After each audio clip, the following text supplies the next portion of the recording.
എവിടെന്നാ വരുന്നേ? കണ്ണൂരിന്ന്. കണ്ണൂരിന്ന്. എപ്പോ വന്നു? ഇന്ന് പുലർച്ചെ എത്തി, 5 മണിക്കെത്തി. എത്തി. ഇപ്പൊ സമയം 10:30 ഒരു പക്ഷേ പുലർച്ചെ ആയേക്കും, ഒരു പക്ഷേ രാവിലെ ആയേക്കും.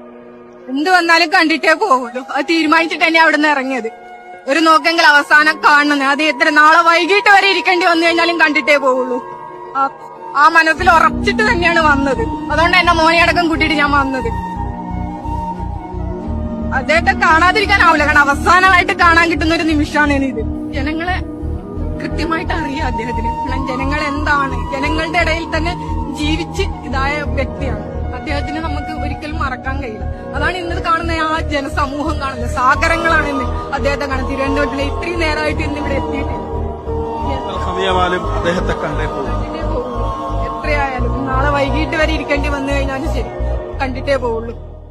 എൻ്റെ സുഹൃത്തുക്കളെ, നിറകണ്ണുകളോടെ അല്ലാതെ നമുക്ക് ഈ വീഡിയോ കാണാൻ സാധിക്കില്ല.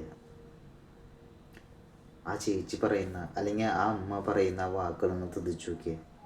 നിറകണ്ണുകളോടെ, ചങ്കിടിപ്പുകളോടെയാണ് ആ വാക്കുകൾ പറയുന്നത്.